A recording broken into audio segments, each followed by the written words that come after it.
Class और ID की अगर हम बात करते हैं, ये मैंने लिया h1, ठीक है क्लास, इसके मैंने लिखा आई एम हेडिंग 1। इसकी हम कैसे इसके अंदर क्लास और आईडी असल में क्या था, HTML का एक एट्रीब्यूट्स है क्या ये।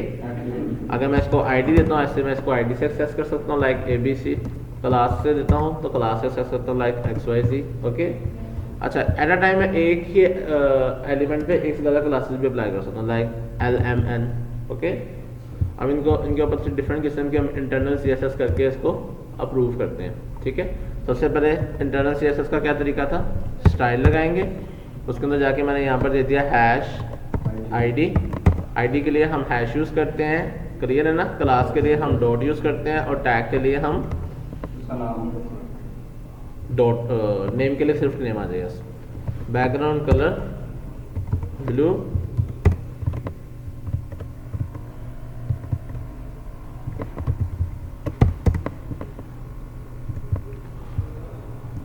नहीं अप्लाई हुआ, क्या रीज़न है, गलतियाँ पकड़ा करो। आईडी हमने ABC रखी थी ना, इसकी हैश ABC किया, आईडी बैकग्राउंड कलर ब्लू हो गया, क्लियर। अच्छा इधर ही रहते हुए साथ में कहता हूँ डॉट XYZ, क्लास है ना, इसको मैं कहता हूँ कलर ग्रीन। जी क्या कह रहे, क्लास का नाम XYZ है, मैंने 2 क्लासेस अप्लाई की हैं। चलो भी इतना समझ आ गया, ऐसे समझ आ रहा है। इसका कलर ग्रीन हो गया, लेकिन वो आपको वाज़ेह नहीं हो रहा, मैं वाइट कर देता हूँ। अब क्लियर है।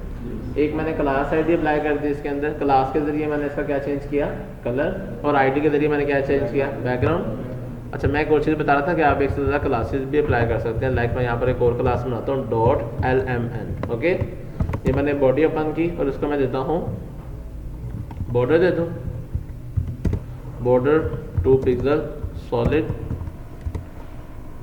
ब्लैक। अप्लाई हुआ नहीं, दूसरी क्लास को कैसे अप्लाई करेंगे, यहाँ जाके क्लास में हमने दे देंगे LMN। ओके, स्पेस दे देनी है बस, ठीक है। रिफ्रेश किया, बॉर्डर भी अप्लाई हो गया, क्लास बॉर्डर भी अप्लाई हो गया, क्लियर। इसका मतलब एक से ज़्यादा क्लासेस भी दे सकते हैं। अब आपके असाइनमेंट आप देखना एक से ज़्यादा आईडीज भी दे सकते हैं कि नहीं दे सकते, करके लेके आइएगा। ओके, ढूंढना।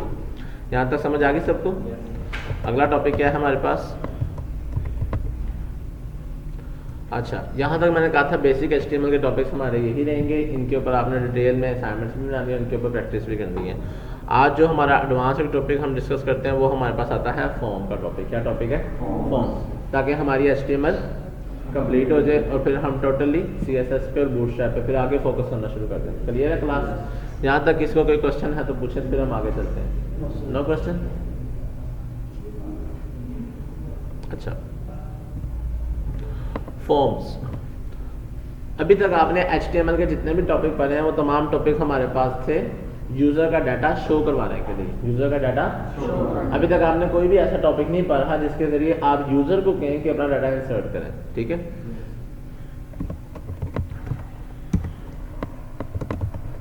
अभी तक ऑल टॉपिक्स हमारे, ऑल एलिमेंट जितने भी उस पर काम कर रहे थे वो हम क्या करने के लिए कर रहे थे, कोई भी डाटा हम शो करवाते थे। क्या करवा रहे थे, डाटा शो करवाते थे कि लिस्ट में कैसे शो करवाना है जी, टेबल में कैसे शो कराना है, ठीक है, पैराग्राफ में कैसे शो करवाना है। बात समझ आ रही है ना। असल में हम सिर्फ डिस्प्ले के लिए ऊपर सारा फोकस था HTML का। अभी तक उसने यूज़र से कोई भी उसकी राय नहीं पूछी। मिसाल के तौर पे यूज़र चाहता है कि नहीं मैंने एप्पल नहीं मैंने मैंगो को सिलेक्ट करना है, या मैंने मैंगो नहीं मैंने एप्पल को सिलेक्ट करना है, तो ऐसी कोई भी हमने ऑप्शन या कंडीशंस नहीं देखी।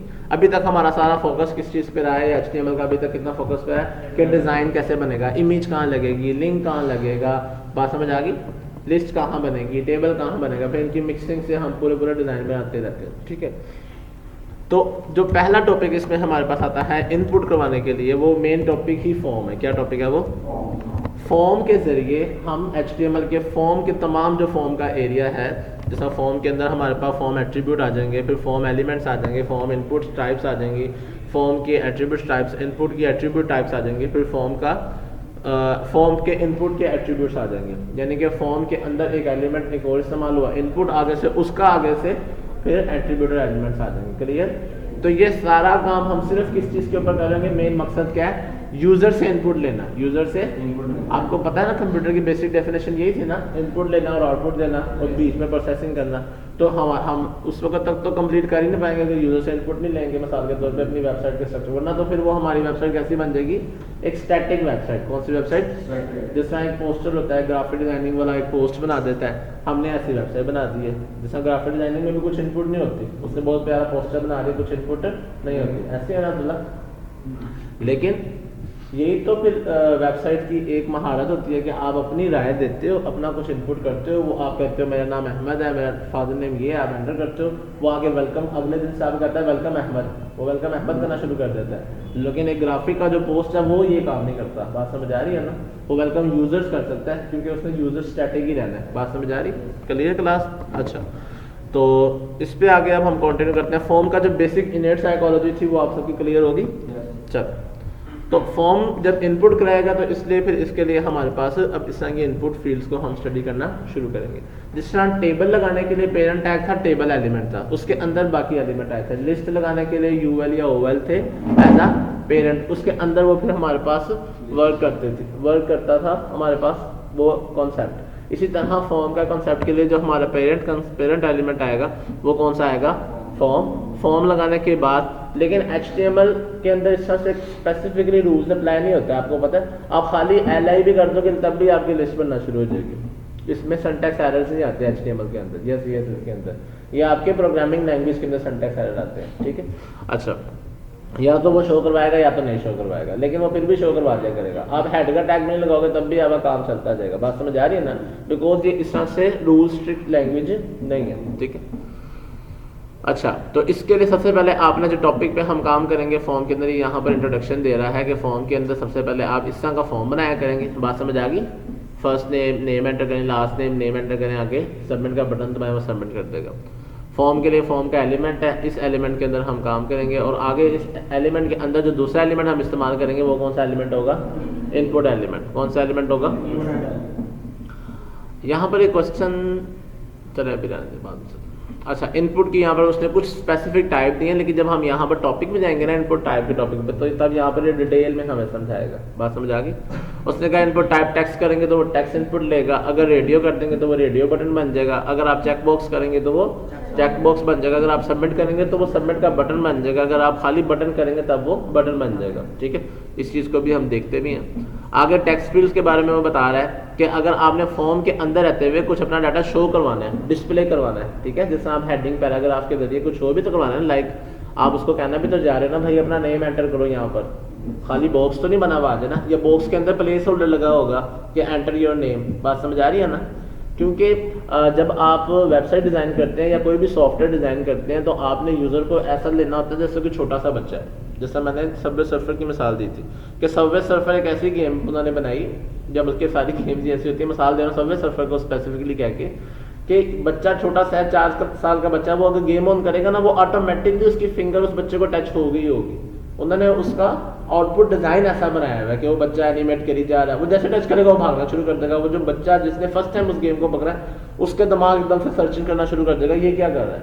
आप मेरी बात, जो मैं बात समझाना चाह रहा हूँ उसको समझ रहे हैं कि जो डेवलपर होता है उसका काम होता है यूज़र को इंगेज कर लेना अपने सॉफ्टवेयर के अंदर, कि वो उसका दिल ही ना करे अपनी आंखें हटाने को। जैसे हम फेसबुक यूज़ करना शुरू करते हैं, स्क्रॉल ही करी जाते हैं, क्योंकि वो उन्होंने उसका स्ट्रक्चर ऐसा बना दिया कि जितनी देर में हम उससे आवाज़ार होते हैं, जैसे वो वीडियो ख़त्म होती है उसने नीचे वाली वीडियो पहले से ही डाउन उसको हाफ ब्राउज करके रखा होता है।